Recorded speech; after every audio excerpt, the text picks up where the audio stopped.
Accidente mortal de tráfico no concello lugués de Castro de Rei. A vítima é un home de 51 anos. A furgoneta en que circulaba saíu da vía e emborcou sobre a cuneta.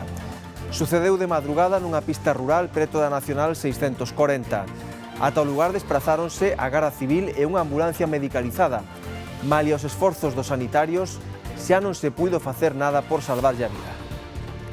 Debeu vir por aquí, ben saí os frenazos, ao mellor meteuse nun taluz e xa volcou e apareceu ao outro lado da cuneta. Salimos a intentar auxiliar como sentiron o ruido a ver se podíamos facer algo, pero bueno, xa despois chegou a Guardia Civil, chegou a ambulancia, chegaron todos e certificaron xa que estaba morto o home. Houve unha segunda vítima mortal nas estradas galegas nas últimas horas, un peón atropelado en Santa Comba e un veciño da vila de 81 anos que cruzaba a avenida Antonio Tomé Taboada xa de noite por un paso de peóns e foi alcanzado nese intre por un vehículo. O peón faleceu no acto. Boas tardes, benvidos ao Galicia Noticias. Pretendían facer carreiras ilegais na vía pública, pero non contaban con que os estaban agardando as forzas da orde e quedaron coas ganas. O circuito ían ser as rúas do polígono de Piadela en Betanzos, pero a policía local detectou a convocatoria a través das redes e desprazouse ali xunto á Garda Civil. Os pilotos acabaron marchando sen chegar a correr para alivio dos veciños. Chegaron un mogollón de coches, aparte se nota que estaban de acordo porque viñan todos xuntos, chegaban e xiraban aí, estaban todos xuntos, viñan, vamos, como manada, viñan todos xuntos. Nos empezamos a escutar o ruido dos motores e tal, e nos asomamos, e nos chamou moita atención porque non é habitual que haxe tantos coches, especialmente un venres pola noite, aparte nesa zona que non está especialmente iluminada e tal. Menudo susto levaron os residentes dunha vivenda de Vigo. Un coche saíu da vía e bateu contra o muro da súa casa. Foi o propio conductor o que alertou primeiro os servizos de emerxencia. Estaba atrapado no vehículo e non lograba sair. Os danos tras o accidente, como ven, son cuantiosos. Os ladróns volven a facer das súas en Catoira. Nas últimas semanas roubaron máis de 400 metros de cable da iluminación pública. Din dende o Concello que as perdas ascenden a 6.000 euros entre o material roubado e os danos que ocasionaron os cacos.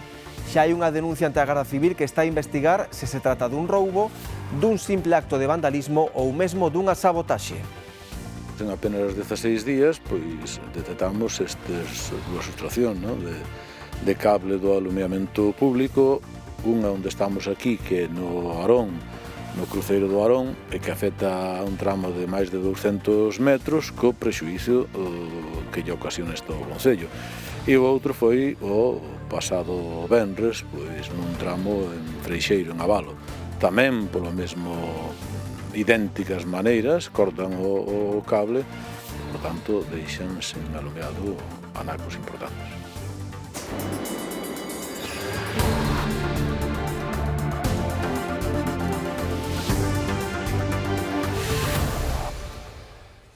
Un home de 51 anos morreu esta noite pasada nun accidente de tráfico en Castro de Rei, perdeu o control da furgoneta que conducía e emborcou. Sucedeu nunha estrada local da parroquia de Loentia. Os veciños chamaron a emerxencias e tentaron auxiliar a vítima, pero o home faleceu no lugar do sinistro. Pois debeu vir por aquí, ben saí os frenazos, ao mellor meteuse nun taluz e xa volcou e apareceu ao outro lado da cuneta. Veciños das vivendas e granxas dos Vales na parroquia de Loentia foron os primeiros en achegarse ao lugar do accidente para prestar auxilio. Atoparon a vítima fora do coche sen signos vitais. Salimos a intentar auxiliar como sentiron o ruido a ver se podíamos facer algo, pero bueno, xa despois chegou a Guardia Civil, chegou a ambulancia, chegaron todos e certificaron xa que estaba morto. Seguen impactados. A vítima era veciño do Outeiro de Rei, de 51 anos, e traballaba en granxas da comarca chairega. Que se che queda aí grabado que eu ainda non dormín de noite, bueno, todos os que estivemos aquí. A Garda Civil investiga as causas deste grave accidente acontecido na medianoite. Estas carreteras son estreitas e a xente vai dalle zapatilla e entonces non é para iso. Son rurais e hai que ir a modo. O sinistro mortal foi nunha estrada secundaria que parte da Nacional 640 e comunica Ludrio con Castro de Ribeiras de Lea. Houve un atropelo mortal en Santa Comba nas últimas horas. Morreu un home de idade avanzada.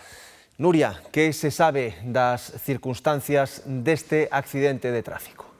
Si, o que sabemos ata o momento, pendentes de que a investigación continuou o seu curso, é que este home de 81 anos quería cruzar esta estrada. Pasaba un pouco das 9 da noite cando esta persoa, este home, saía do bar e cruzaba por este paso de peóns para dirixirse ao seu vehículo, en concreto este vehículo que continúa aquí estacionando. Como dicimos, cruzaba polo paso de peóns, segundo testemunhas presenciais deste suceso, cando foi atropelado por un vehículo, por unha furgoneta que o arrastrou durante varios metros, en concreto hasta este punto, uns 20 metros, que foi o lugar no que recibiu as primeiras asistencias, os primeiros intentos para reanimalo, que foron en balde. Cando chegaron os servizos de asistencia, os bombeiros non puideron facer nada para salvarlle a vida a este home, como dicimos, un veciño de Santa Comba de 81 anos. Din os veciños que esta estrada, a AC 404, unha comarcal que pasa xusto por diante da casa do Concello e é moi transitada, din os veciños, que está pouco iluminada e que son poucos os condutores que respetan os límites de velocidade. Respecto ao autor da atropelo, trátase tamén dun veciño de Santa Comba que deu negativo nos controis de drogas e alcohol. Máis sucesos nas estradas, susto importante o que viviron en Vigo. Un coche saíu da vía e chocou contra o muro dunha vivenda. Foi o propio condutor o primeiro en alertar os servizos de emerxencias e explicar que estaba atrapado no vehículo. Pouco despois eran os ocupantes da casa contra que batera os que avisaban do sucedido. Eles confirmaron que só o mozo estaba no coche e que era necesaria a intervención dos bombeiros. Unha vez liberado, foi trasladado ao hospital cunha posible fractura nunha perna. En Betanzos, a Policía Local logrou frustrar esta fin de semana unha xornada de carreiras ilegais que se ian celebrar no polígono de Piadela, Reyes.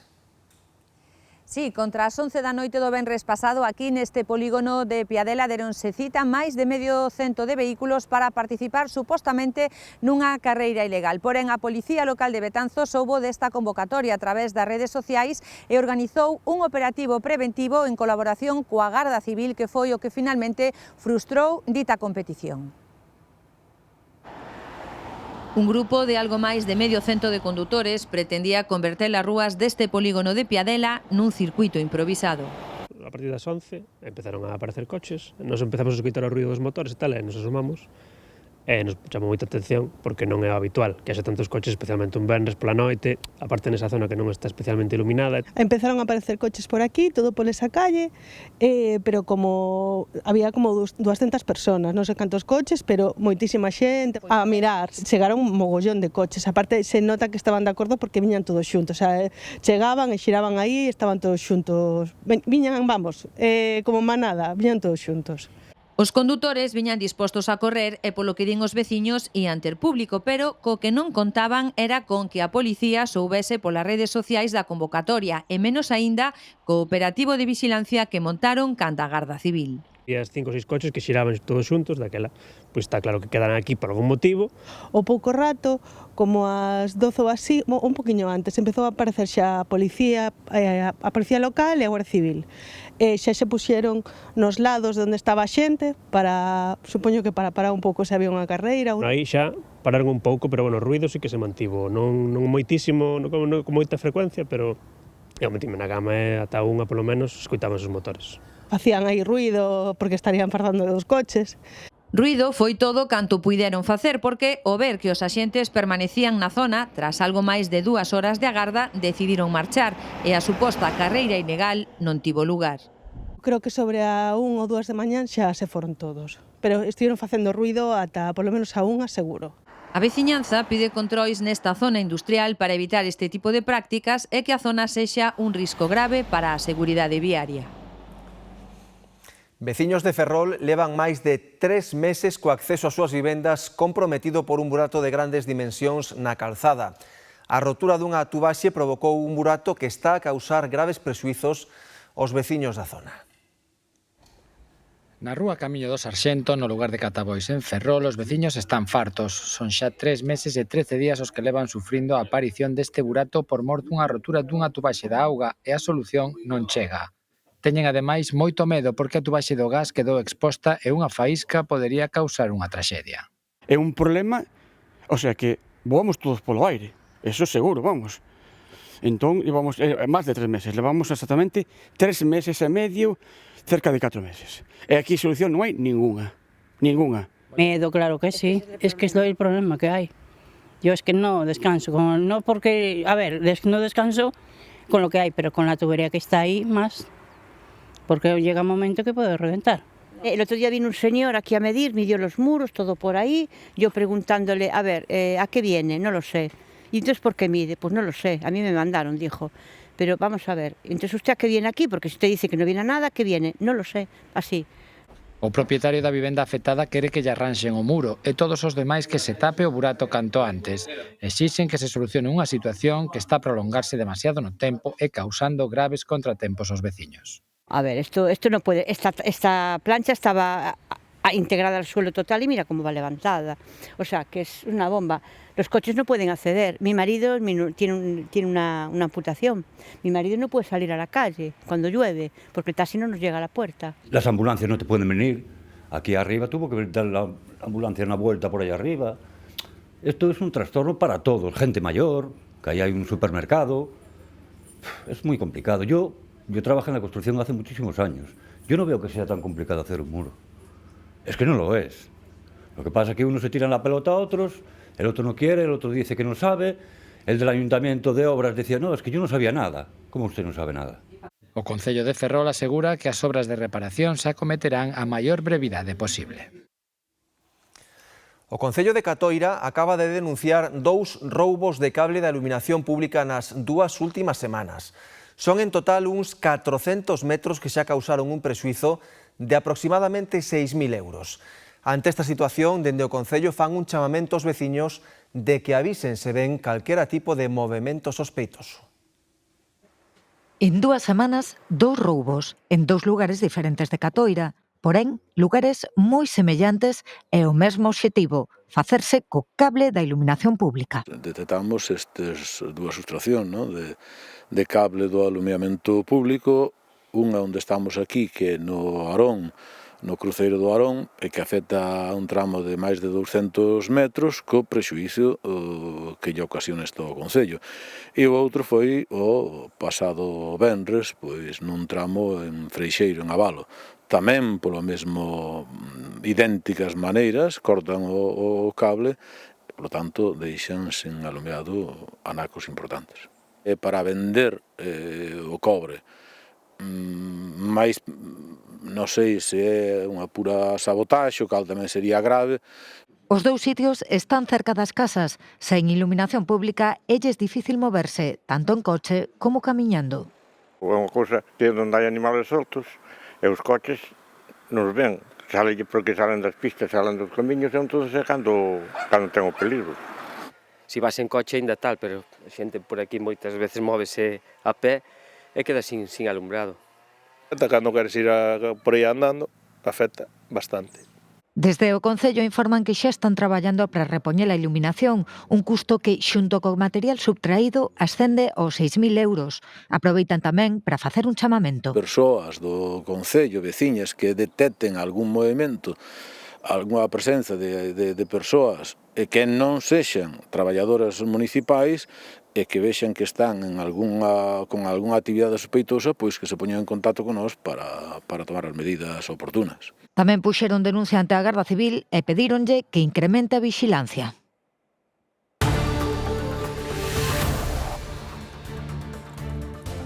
Hai alarma entre a veciñanza de San Martiño en Moaña por iso que ven nas súas pantallas. A aparición dun aro con restos de pólvora ás portas da igrexa.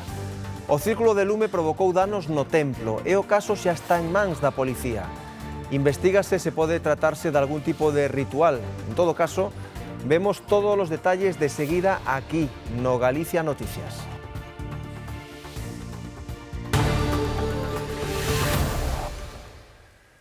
Imos agora cara a provincia de Lugo. Un veciño de Pedrafita resultou ferido por un disparo mentres cazaba. O home recibiu un tiro nunha perna, tivo que ser evacuado nun helicóptero medicalizado ao hospital, onde foi intervido e evoluciona ben.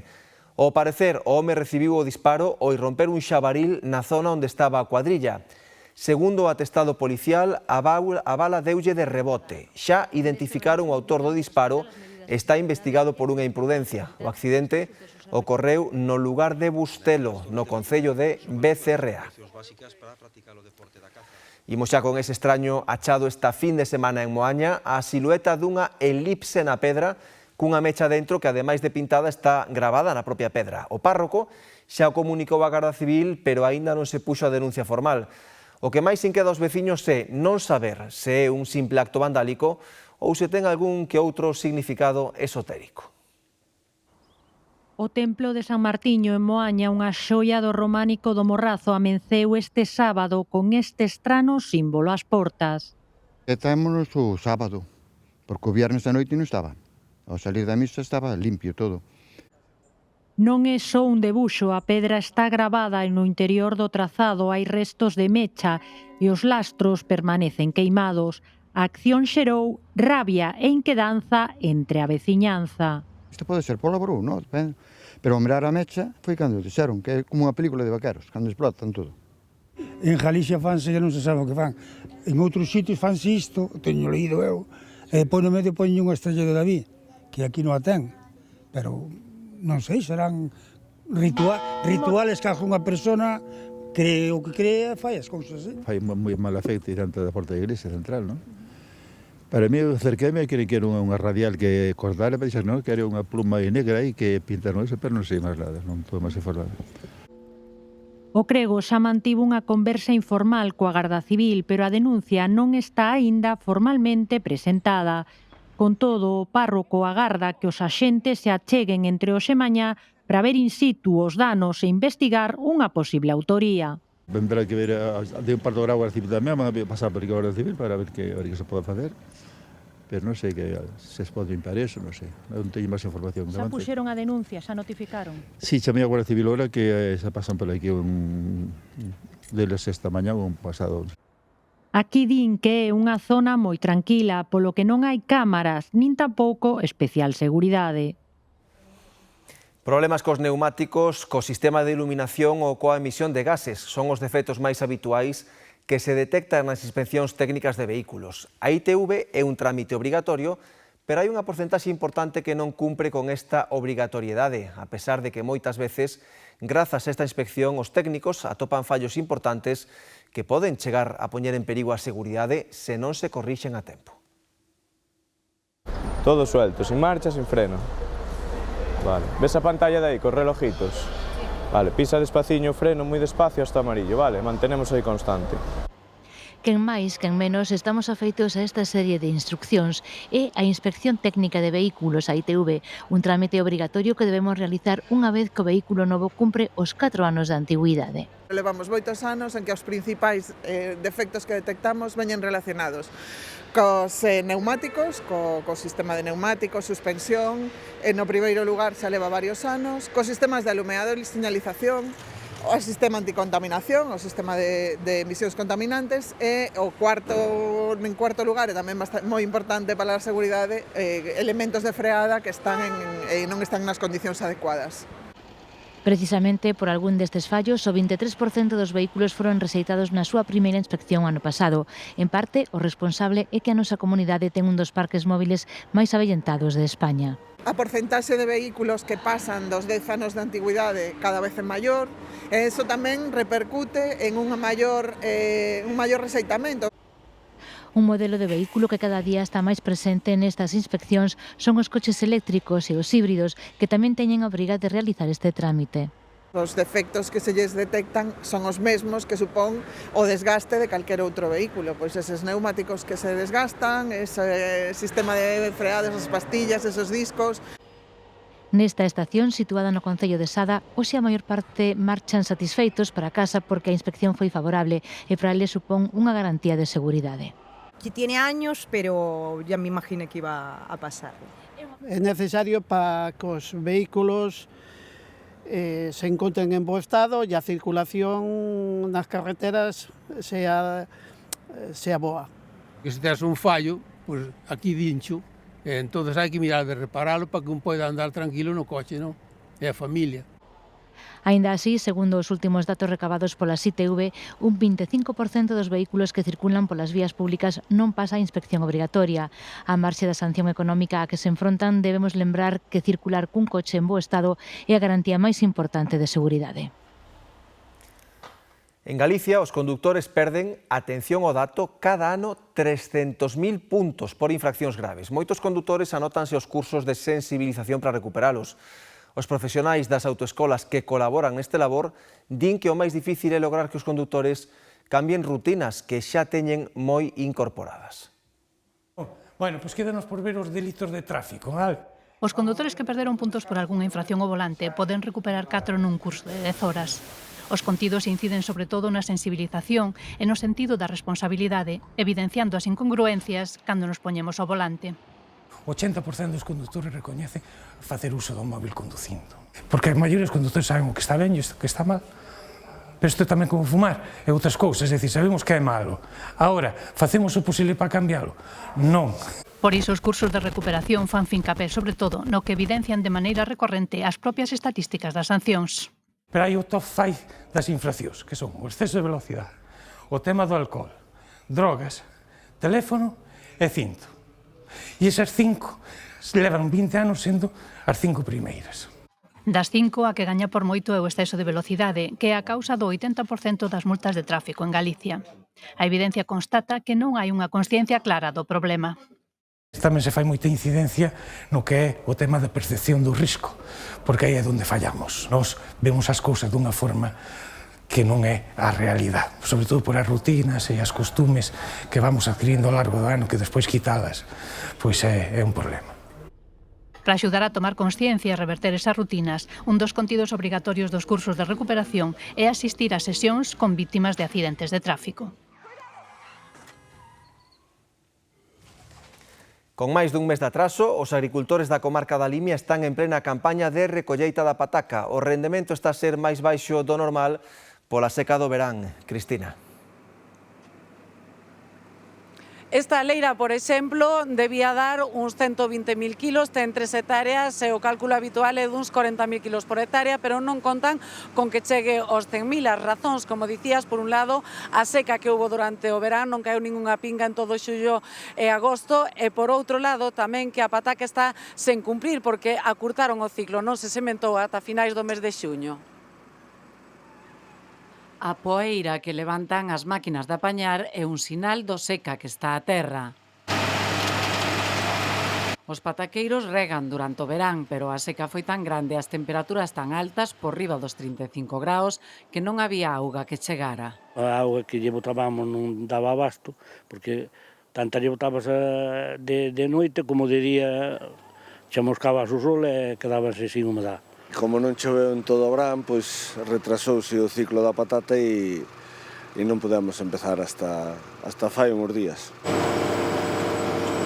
A falta de auga notase tamén no rendemento das parcelas, e a media habitual na Limia é duns 40.000 kilos por hectárea, hai zonas onde están quedando pola metade. Aquel agricultor que, por suerte, este ano non tuvo problemas de nascencia, está tendo boas producións, e cando falo boas producións falo ese intervalo que hai entre 40 e 50.000 kilos hectárea, e despois xa van baixando sen os fallos de nascencia, é dicir, podemos baixar prácticamente, hai agricultores que están collendo medias de 20.000 kilos por hectárea, que efectivamente é moi pouquiño. A colleita vai este ano con máis dun mes de atraso, porque tamén se atrasou a sementeira debido ás chuvias da primavera. É un ano moi complicado, sementouse moi tarde, entonces claro, despois veo moito calor e a patata pois non desarrollou o que debería, pero bueno, a calidad parece boa. Con todo, o maior problema agora mesmo son os prezos por baixo dos custos de produción. Os contratos máis ou menos defenden, pero fora desas, as de mercado libre que dixemos, están moi por debaixo dos costes de produción, en moitos casos rondando a metade do coste de produción. De precio parece que falan de sobre 15 céntimos, que desde logo como non suban máis é unha catástrofe grande. A parte de haber poucas e ainda vendelas baratas. Calculan que a estas alturas vai recollido 40% da produción, a maior parte a semana pasada. Xornadas intensivas para rematar antes de que veñan as chuvias. Comezou facendo cursos de apicultura por afección e acabou deixando o seu traballo para dedicarse por completo ás súas abellas. Esta que van ver é a historia dun veciño de Castroverde que actualmente ten 600 colmeas e que triunfa co seu mel nas tendas gourmet. Víctor Millares foi comercial de hostalería toda a vida ata que descubriu a súa verdadeira vocación, as abellas. Comezou facendo cursos de apicultura como afición e aos 36 anos decidiu deixar o seu traballo para dedicarse por completo á apicultura. Engancheime no mundo das abellas e dai empecé pouco a pouco a meter máis colmenas e un día decidín dedicarme exclusivamente ao tema da apicultura e fun aumentando pouco a pouco a explotación e, ahora xa estou un número importante, non sei se seguirei aumentando ou, algo máis aumentarei, supoño. E mal non lle foi, senón todo o contrario. Este veciño de Montecubeiro, en Castroverde, ten actualmente 600 colmeas repartidas nunha dúcia de apiarios. Ademais, os seus meles de Silva, de Castiñeiro ou de Milflores triunfan nas tendas gourmet pola súa calidade. Busco un entorno nas zonas apartadas do rural que sean moi boas para as abellas, de boa produción e que teñan unha boa floración para as abellas. E un mel, sobre todo, que tira a Silva castaño, depende do ano. É un mel moi peculiar, é bastante suave e dulce. É un mel moi peculiar, suele gustar moito, a verdad. Os seus produtos, entre os que tamén figuran a cera ou o pole, dependendo do ano, poden atoparse polo momento en establecementos de Lugo e da Coruña. E tamén nas feiras do mel as que se chega para dar a coñecer o froito da súa auténtica paixón.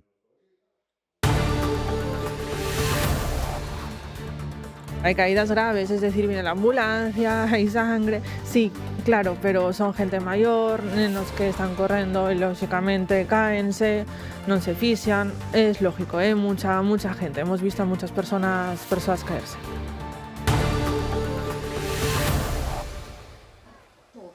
As festas do San Froilán en Lugo prolónganse este ano un día máis coa celebración este luns do Día do Neno. Os feirantes poden aproveitar esta xornada a maiores en que as atraccións estarán rebaixadas á metade de prezo.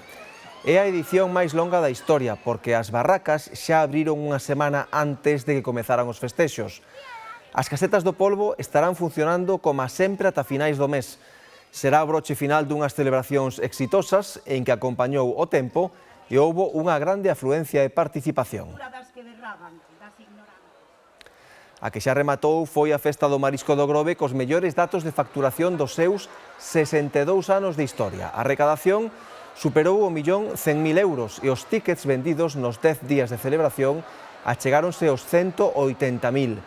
Na parte gastronómica, as racións de polvo foron as máis demandadas, seguidas das de zamburiñas, navallas e arroz de marisco. A deste luns xa o notarían, está a ser unha nova xornada solleira e calorosa. Sábeno ben en Ourense, onde os termómetros poden acarar ou mesmo superar hoxe os 30 graus, Paula.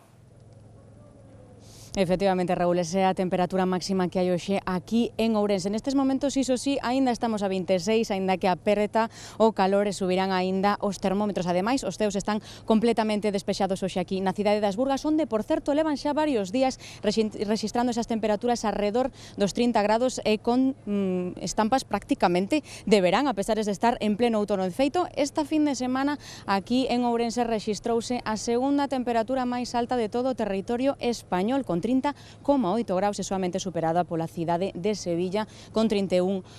Aquí os ourensanos e ourensanas contannos que esta calor non é tan abafante como que xa sufriron este verán, pero que si vai facendo falta a choiva, así que para eles hai boas noticias. A partir de mañá comezarán a descender as temperaturas e xa cara a finais de semana poderá chover.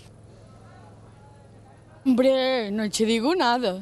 Fai un brao que esto parece que estamos no mes de junio. Yo muy bien, la verdad, prefiero que siga así. Llevamos 2 semanitas o así, más o menos 30 grados a la tarde. A la mañana se hace un poquito de frío. a las mañanas, pero después a la tarde se camina como Dios, se anda muy bien. A temperatura está boa, paseamos, moi ben. O frío non se extraña, pero a chuvia sí que se extraña. Con este tempo case que de verán costa pensalo, pero o certo é que o delirio polo Nadal acada cotas desmesuradas en Vigo. Unha comerciante da cidade leva pensando dende o verán como montar o seu Belén e xa o ten posto. Ten 430 figuriñas de varios tipos, moitas son cedidas pola clientela. Conviven Mario Bros, a Patrulla Canina, Shin-Chan ou Peppa Pig. Só respecta a dúas tradicións. Aínda non colocou o neno e tamén agardará para colocar os reis. Absolutamente ecléctico, así é o nacemento que Ana Belén montou xa na súa herboristería de García Barbón. A montaxe ten seducido a medio barrio. Boa parte da clientela trouxolle familias de bonecos para enriquecer a recreación. Pero si en setembro xa me trouxe unha clienta un tupper. En ese tupper que me trouxo pois hai un montón de monequiños, bueno, en total teño 430 monequiños. E eu dixen, madre mía, ahora como fago para montar todo isto? De Asterix e Obelix, de Cuiño, Shin-Chan, bueno, de todo, de My Simpson, Pitufos, Pin y Pon. Ana apúntase a boa enerxía do Nadal, da paz e da familia e quere transmitir esa sensación durante máis tempo.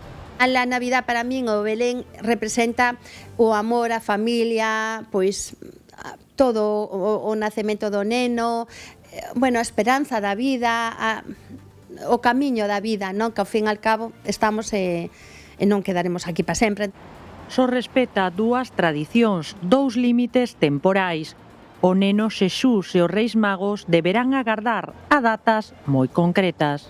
Está casi todo montado, pero hasta despois do día 8 de decembro, despois da Concepción, é cando montaréis aos Reis, e ahora a finales, o último domingo, este domingo de Adviento que temos ahora no principio, a finales de novembro, montarei un apartado da Dana. A tenda de Ana Belén, herboristería Lavanda Bio, en Vigo, vende cousas para mellorar a saúde, pero tamén dá consellos para a alma. Co seu sorriso e os seus consellos alegra a vida a medio barrio. Este ano, a Dana e os incendios xa están a ter un espazo propio. Na Coruña, veciños e comerciantes da contorna da Rúa Real piden un mellor mantemento das clásicas lastras dese icónico espazo herculino. Denuncian caídas constantes polas irregularidades no chan, sobre todo de cativos e persoas maiores. As lousas que forman o pavimento da Rúa Real coruñesa son patrimonio histórico da cidade. Difíciles de coidar, tratar e aínda máis de substituir. Iso engadido ao paso constante e diario de camións e furgonetas de carga e descarga fai que a deterioración e as irregularidades afloren de xeito habitual. E como consecuencia diso chegan as caídas dos peóns. Sí que vemos muchas caídas, continuamente se cae la gente, se tropieza y es verdad que las van cambiando cada X tiempo, pero caídas hai prácticamente todos os días. Se caen moitas veces en frente da tenda, pero hai caídas graves, es decir, viene la ambulancia, hai sangre, sí, claro, pero son gente maior, nenos que están correndo e lógicamente caense, non se fixan, es lógico, mucha gente, hemos visto a muchas personas caerse. A lo mejor tienen que hacer un mantenimiento más continuado, no tan de vez en cuando ya estén levantadas, rotas, sino un pouco de prevenirlo, que no se rompan.